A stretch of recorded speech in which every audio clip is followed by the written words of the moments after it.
Hi hello namaste welcome back to my channel Bhagyalakshmi Nivasam. Weather change అయ్యడం, so దాంట్లోనూ ఆంధ్ర వెళ్ళి వచ్చాం కదా మేము. సో దాని గురించి హెల్త్ అప్సెట్ అయిందనమాట. భయంకరమైన జలుబు, దగ్గు, ఇంకా మా ప్రసాద్ గారికి అయితే భయంకరమైన ఫీవర్ కూడా వచ్చేసింది. సో దాని గురించి నేను వీడియోస్ అది కంటిన్యూ పెట్టలేకపోవడం, అందులో పిల్లలు కూడా వచ్చారు. వెదర్ అయితే మాత్రం వానలు కూడా పడ్డాయన్నమాట 2-3 రోజులు. సో దానివల్ల బాగా చలి ఎక్కువైపోయిందనమాట. సో చలి గురించి అండ్ పిల్లలు కూడా వచ్చారు. చింటూ, సిరి కూడా వచ్చారనమాట. న్యూ ఇయర్ వస్తుంది కదా అనేసి కొంచెం ముందుగానే రమ్మన్నాను. ముందు చింటూ వచ్చేసాడు కదా, సిరి కూడా 26వ తారీఖున అట్లా బయలుదేరి వచ్చేసిందనమాట.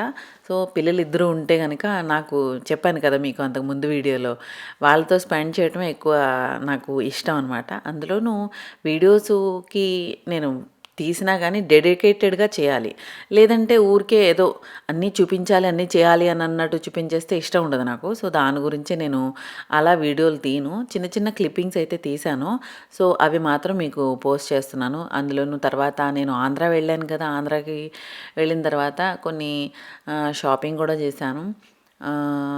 ఇత్తడి సామాన్లు అంటే అజరంలో మా అమ్మగారి ఇంటి దగ్గరే కాబట్టి ఇత్తడి సామాన్లు షాపింగ్ చేశాను. అండ్ ప్రొవిజన్స్ కొన్ని, రైస్ ఒకటి, పప్పులు, ఇడ్లీ రవ్వ, చింతపండు, గుళ్ళు ఇవన్నీ కూడా తీసుకున్నాను. బట్ ట్రాన్స్పోర్ట్కి వేసేయడం అలవాటు అనమాట నాకు. ఎక్కువ లగేజ్ ఉన్నప్పుడు కూడా తీసుకురావడం కుదరదు కదా. సో ట్రాన్స్పోర్ట్కి వేయించాను. అవన్నీ కూడా వచ్చినాయి. అవన్నీ మళ్ళీ అన్ప్యాక్ చేసుకుని ఎక్కడిపక్కడ మళ్ళీ సర్దుకోకపోతే ఏంటంటే క్వాంటిటీ ఎక్కువ తెచ్చుకున్నప్పుడు పాడైపోయే ఛాన్స్ ఉంటుంది. సో దాన్ని సరైన పద్ధతిలో మనం స్టోర్ చేసుకోకపోతే కనుక మనం ఇంత శ్రమపడి తీసుకొచ్చి మనం ఏదో చేసేద్దాం అన్న ఉద్దేశంతో తీసుకొచ్చేసినా కానీ అవన్నీ పాడైతే కనుక ఎందుకు పనికి రాకుండా పోతాయన్నమాట. సో అవన్నీ జాగ్రత్తగా మళ్ళీ స్టోర్ చేసుకొని పిల్లలకి ఒకటి తర్వాత ఒకటి నచ్చిన మళ్ళీ చేస్తూ, సో నేను వచ్చేసరికి మెంతికూర, కొత్తిమీర అండ్ పాలకూర, ముల్లంగి ఇవన్నీ రెడీగా ఉన్నాయన్నమాట. అంటే మంచిగా బాగా గ్రోత్ ఉన్నాయన్నమాట. వెళ్ళే ముందు మంచిగా నీళ్ళు పోసేసి వెళ్ళాను. వచ్చిన తర్వాత మధ్యలో చింటూ నాకన్నా ముందు వచ్చేసాడని చెప్పాను కదా, లాస్ట్ వీడియోలో చూపించాను కదా, వాడు నీళ్ళు పోసాడనమాట. సో దాని గురించి చక్కగా గ్రోత్ ఏమి అప్సెట్ అవ్వలేదు, ఏమి అవ్వలేదు అనమాట. సో మంచిగా ఉన్నాయి. కట్ చేసి నేను మెంతి పరాటా చేస్తున్నాను. మెంతి పరాటా నేను ఎలా చేస్తానో ఆల్రెడీ మీకు వీడియో పోస్ట్ చేశాను అంతకుముందు వింటర్ వీడియోస్లో. సో అదే ప్రాసెస్ అంతా. సో చేసేసి వాళ్ళకి ఏం కావాలంటే అది చేస్తూ ఒకటి తర్వాత ఒకటి చలి పెరిగిపోవడం వలన ఈ పెట్స్ ఉన్నాయి కదా, పెట్స్ రెండిటికి పాపం అవి కూడా తట్టుకోలేమాట. ఎందుకంటే కుక్కలకి బాడీ టెంపరేచర్ కొంచెం ఎక్కువగా ఉంటుందన్నమాట. హ్యూమన్ టెంపరేచర్ కన్నా కొంచెం హైగా ఉంటుంది. అందులో ఇంత చలిగా ఉంటే కనుక వాటికి మనకన్నా ఎక్కువ చలేస్తుందన్నమాట. సో దానివల్ల వాటి ఇద్దరికీ కూడా మఫిన్కి అయితే పాపం ఒంట్లో బాగాలేదు, జ్వరం వచ్చింది, దానికి టాబ్లెట్స్ అవి ఇచ్చాను. అండ్ తర్వాత కుకీ గడ అయితే కనుక కిటికీ తలుపు తీసినా కానీ అమ్మ చలేస్తుందని చెప్తున్నాడు అనమాట, ఇల్లు వణికిపోతూ. సో వాటిని రెండింటిని కొంచెం జాగ్రత్తగా చూసుకోవాల్సి వచ్చింది. వర్షం కూడా పడింది కదా, బయటికి వెళ్ళదు. మఫిన్ అయితే వర్షం పడినప్పుడు నీళ్ళలో నడవటానికి కూడా ఏంటో ఎక్కడో నడుస్తున్నట్టు ఇలా ఇలా ఇలా జంప్ చేస్తూ నడుస్తుంది అనమాట. సో వాటిని రెండింటిని జాగ్రత్తగా చూసుకుంటూ డోనట్స్ చేశానమాట. మా సిరిపాపకి చాలా ఇష్టం. అది వచ్చినప్పుడల్లా ఏదో ఒక కొత్త విష్ తీసుకొస్తుంది, నాకు ఇది తినాలనుంది, నాకు అది చేయాలనుంది అనుకుంటూ. సో డోనట్స్ చేయమందని డోనట్స్ చేశాను. డోనట్స్ కూడా ఎలా చేస్తాను అనేది నేను వీడియో పెట్టాను ఒకసారి. ఇంకా అంతగా క్లియర్ రెసిపీ కావాలంటే మీరు some other YouTube channels check చేయండి. నేనైతే సింపుల్గానే చేసేస్తాను. ఫర్మెంటేషన్ తొందరగా అవ్వట్లేదు అనేసి నేను ఏం చేశానంటే ఓటీజీని 50 డిగ్రీ సెల్సియస్లో పెట్టేసి స్టే ఆన్లో పెట్టేశాను అనమాట, పిండి కలిపేసి. సో అదేమవుతుంది, ఫర్మెంట్ అయిపోయిందంటే మంచిగా రైజ్ అయిందనమాట. రైజ్ అయిన తర్వాత రైజ్ అయిన వెంటనే ఇంకా సెకండ్ రైజింగ్ చేయకుండా డైరెక్ట్గానే చేసేసాను. కొంచెం అంత ఫ్లఫీగా రాలేదు, బట్ బాగానే వచ్చినాయి, టేస్టీగా ఉన్నాయి. సో డోనట్స్ అవి చేశానమాట. చాక్లెట్ కూడా చాలా వెంటనే గట్టిగా అయిపోతుందనమాట, చలి ఎక్కువగా ఉంది కదా.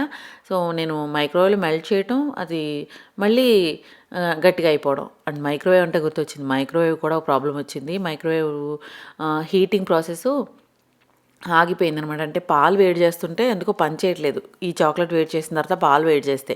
ఏంటి వేడవ్వట్లేదు అని చూస్తే అందులో మ్యాగ్నెట్రాన్ ప్రాబ్లమ్ వచ్చిందనమాట. అంటే హీటింగు మెషిన్ అనమాట. ఆ పార్ట్ ఎక్స్చేంజ్ చేయడానికి ఆల్రెడీ కంప్లెయింట్ ఇచ్చాను. నాది ఎల్జీదనమాట. చార్కోల్ హీటర్ ఉన్న మైక్రోవేవ్ అనమాట. 32 లీటర్స్‌ది. సో, దానికి కూడా కంప్లెయింట్ ఇచ్చాను. అదొచ్చి ఎక్స్చేంజ్ చేయడానికి ఇంకా కంప్లెయింట్ ఇంకా వాళ్ళు రిజాల్వ్ చేయలేదనమాట. తర్వాత గోంక లడ్డు కూడా చేశాను. గోంక లడ్డు అంటే వింటర్స్‌లో ఎక్కువ తింటారనమాట ఇక్కడ జనాలు. అంటే ఇక్కడ వాళ్ళకి చాలా ఎక్కువ గోందు తింటే గనుక బాడీకి బాగా హీట్ పుడుతది, మంచిది అనని. ఒక గోంక లడ్డు తినేసి ఒక గ్లాసుడు పాలు తాగితే గనుక ఇమ్యూనిటీ బాగుంటుంది, చలిని తట్టుకునే శక్తి ఉంటుంది అంటారు. సో, అందులోను డ్రై ఫ్రూట్స్ బాగా వేస్తే గనుక మంచిది కాబట్టి నేను కూడా డ్రై ఫ్రూట్స్ అవి వేసి మంచిగా గోంక లడ్డు చేశాననమాట. మా ప్రసాద్ గారికి సున్నుండ గానీ లేకపోతే ఏదో ఒకటి ఇట్లా హెల్తీ లడ్డు చేసి పెట్టడం అలవాటు నాకు. తనకి స్వీట్ క్రేవింగ్ ఉంటుంది కదా! సో, దాని గురించి నేను తిందాం. పిల్లలు తక్కువే తింటారు. ఎప్పుడో గాని తినరనమాట. సో, ఇట్లా గోంక లడ్డు కూడా చేశాననమాట. లడ్డూలో కూడా నేను డ్రై ఫ్రూట్స్ కూడా ఎక్కువ రకాలు వేయలేదు. ఇంకా పుచ్చపప్పు, దోసపప్పు, ఇంకా గుమ్మడి పప్పు ఇట్లా అన్ని రకాల పప్పులు వేసుకొని చేయొచ్చు. బట్ ఏంటంటే ఎక్కువ రకాలు అన్నీ వేసిన తర్వాత చేసినా కానీ మనకి కొంచెం తినడానికి హెవీగా ఉంటుందన్నమాట. సో, నేను సింపుల్‌గానే పిస్తా పప్పు, అక్రోట్ పప్పు, బాదం పప్పు, జీడిపప్పు ఇవి 4 రకాలు తీసుకున్నాననమాట. అండ్ గోధుమ పిండి ఒక కప్పు ఉంటే ఒక 2, 3 స్పూన్లు బేసన్ ఉండాలి. అంటే శనగపిండి.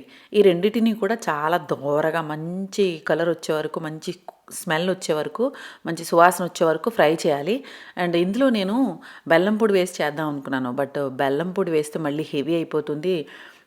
పిల్లలు తింటారో లేదో ఆ ఒకటి కూడా మధ్య మధ్యలో ఒకటి తింటారు కదా! ఆ ఒకటి కూడా తింటారో లేదో అనే డౌట్‌తో బెల్లం పొడి కాకుండా బూరా పొడి వేసి చేశాననమాట. బూరా అంటే మనకి పంచదార చిలకలు చేస్తారు కదా! అలా పంచదార ఉడకబెట్టి ఆ ఉడకబెట్టిన పంచదారని పొడి చేస్తారనమాట ఇక్కడ వాళ్ళు. ఇలా లడ్డూల్లోనూ వాటిల్లోనూ వాడటానికి. సో, అదే యూజ్ చేశాను బెల్లం వేయకుండా.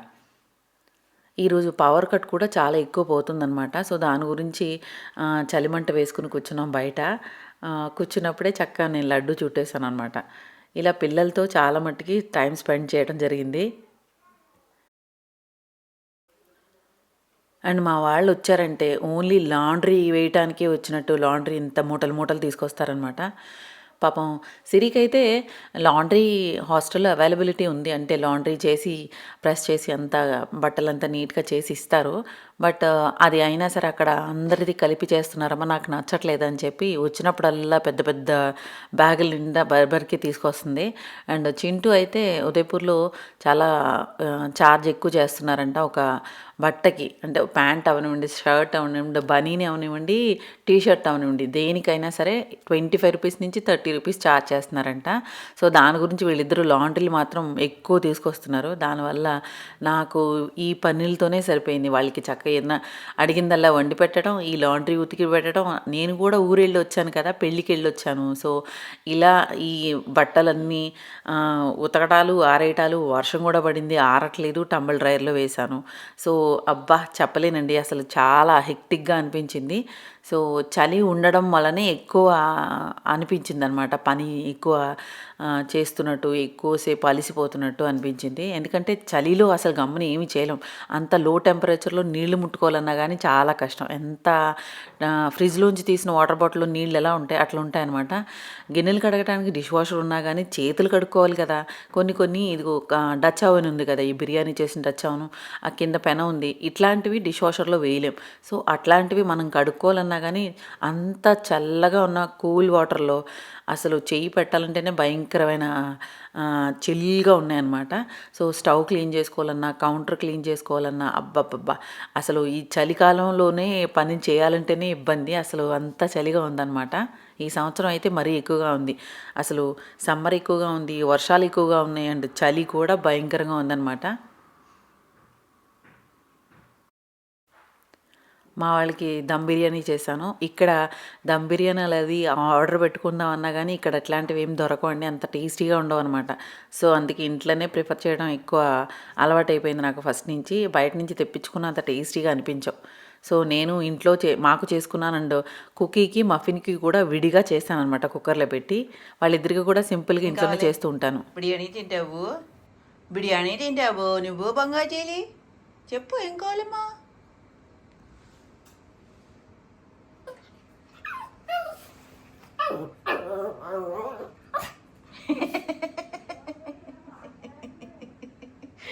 మాట్లాడేస్తున్నాడు, చెప్పేస్తున్నాడు. మనం చేసుకున్నదైతే వాటికి కొంచెం మసాలా అది పెట్టకూడదు కదా. సో వాళ్ళిద్దరికీ విడిగా నేను రైస్, కొంచెం ఉప్పు లైట్గా అనమాట, కొంచెం పసుపు వేసి విడిగా బిర్యానీ చేశాను అనమాట. ఏం కావాలి? బిర్యానీ తింటావు? నీకు స్పెషల్గా చేసిన బిర్యానీ తింటావు? పెడతాను, కొంచెం సిట్ సిట్ సిట్, కంగారు పడక పెడతాను. ఆగు, కాలిపోతుందమ్మా, పొగొచ్చేస్తుంది. ఇది ఇప్పుడే తీసాను కుక్కరు, ఒక్క నిమిషం ఆగు. దండాలమ్మా దండాలమ్మా, ఏం కావాలమ్మా? పెడతాను పెడతాను, కూర్చో, sit sit sit. Good boy, sleep sleep. కూర్చోవాలి, అలా కొద్దిసేపు కూర్చుంటే చల్లారిపోతే పెడతాను.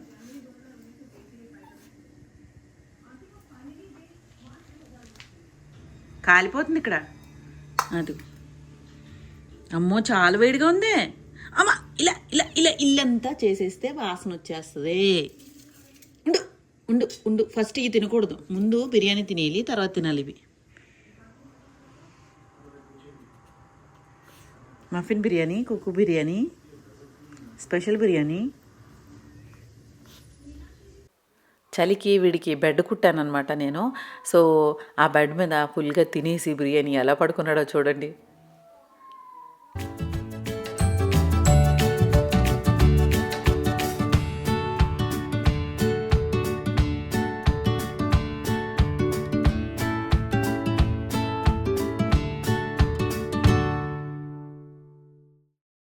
అండ్ తర్వాత న్యూ ఇయర్ ఈవ్కి గులాబ్ జామున్ చేశానమాట.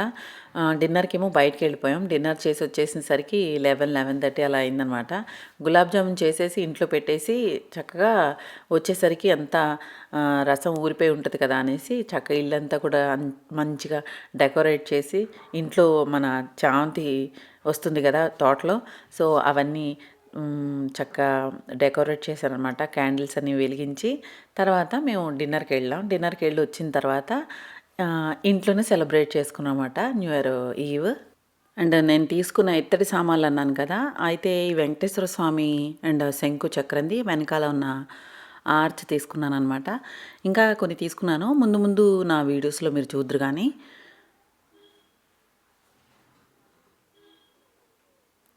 తర్వాత ఈ పనులన్నీ అలా ఉంచండి. ఈ కిచెన్లో ఇన్ని రకాల వంటలు అవి చేసిన తర్వాత గ్రీన్ వేస్ట్ పేరుకుంటూ పోయిందనమాట. సో ఈ చలిలో నేను ఆ గ్రీన్ వేస్ట్ని అట్లా పెట్టి పెట్టి పెట్టి పెట్టి అసలు దాన్ని పడేయలేక, ఒక్కసారి మనం కంపోస్ట్ చేయటం, ఇంట్లో గ్రీన్ వేస్ట్తో కంపోస్ట్ చేయడం అలవాటు అయిందంటే అసలు గ్రీన్ వేస్ట్ని పడేయలేమన్నమాట. సో నేను అలా పెట్టి పెట్టి ఉంచాను కదా. గార్డెన్లోనే ఒక పెద్ద కుండీ ఒకటి ఉంటే అందులో ఇకట్టా చేసి పెట్టుకుంటూ పోయాను అనమాట. ఇంకా అది నిండిపోయింది, ఒక డబ్బా నిండిపోయింది, ఒక కవర్ నిండిపోయింది. సో పెట్టడానికి కూడా నా దగ్గర డ్రమ్ములు అట్లాంటివి ఏమీ లేవన్నమాట. ఇంకా సరేలే ఇవి పడేయడం ఇష్టం లేక నేను కౌడంగ్ కంపోస్ట్ తీసుకొచ్చాను కదా, కౌడంగ్ కంపోస్ట్ అనమాట, ఆ పసుపు రంగు బ్యాగ్లో ఉన్నది. అయితే దానిలో మిక్స్ చేసి, అంటే మళ్ళీ మట్టి మిక్స్ చేస్తే కనుక ఇది అది అన్ని రకాలు ఎక్కువైపోతున్నాయి అనమాట. సో కౌడంగ్ కంపోస్ట్ని అండ్ ఈ గ్రీన్ వేస్ట్ ఉంది కదా, ఈ రెండింటిని మిక్స్ చేసి బ్యాగ్లో పెట్టేసి ఉంచితే కనుక, కొంచెం మజ్జిగ పైన చల్లేస్తే కనుక ఇది కూడా కంపోస్ట్ కంప్లీట్గా అయిపోతుంది, చాలా తొందరగా అవుతుందని అనిపించింది. ఎందుకంటే కౌడంగ్ ఆల్రెడీ అయిపోయి ఉంది కాబట్టి. సో ఇలా చేద్దామని చెప్పేసి ఈసారి అట్లా ట్రై చేశాను అనమాట. అయితే చంచులో ఒకటి లేయర్గా మనం డైరెక్ట్గా కుండీలో కూడా పెట్టేసుకోవచ్చు. అయితే ఒకేసారి ఎక్కువ అయిపోతే కనుక కంపోస్టు మొక్కలకి నచ్చదనమాట, గ్యాసెస్ రిలీజ్ అవుతాయి కదా. సో దానివల్ల రూట్ రాట్ అయిపోయే ఛాన్స్ ఉంటుంది. సో అందుకే బ్యాగ్లో పెట్టేసి ఉంచుదాం సరే అని చెప్పేసి ఇట్లా. అయినా వింటర్లో అసలు రీపోర్ట్ కానీ మొక్కల్ని కదపడం కానీ చేయకూడదు. అసలు ఎక్కువ వింటర్ ఉంది కాబట్టి ఈ టైంలో డార్మెన్సీలో ఉంటాయన్నమాట చాలా మొక్కలు. సో ఈ టైంలో ముట్టుకోకూడదు మొక్కల్ని, ఓన్లీ వాటరింగ్ చేసి హ్యాపీగా అట్లా ఉంచాలంతే వాటిని. సో ఇదండి ఈరోజు నా వీడియో. మీ అందరికీ నచ్చినట్లయితే కనుక లైక్ చేయండి, షేర్ చేయండి, సబ్స్క్రైబ్ చేయడం మాత్రం మర్చిపోకండి. Thank you for watching. Happy home making, happy gardening. Bye bye. పిల్లలిద్దరూ కూడా వెళ్ళిపోయారు. సో వెళ్ళిపోయిన తర్వాత నేను ఈ వీడియో పోస్ట్ చేస్తున్నాను అనమాట మీ అందరికీ. Okay bye.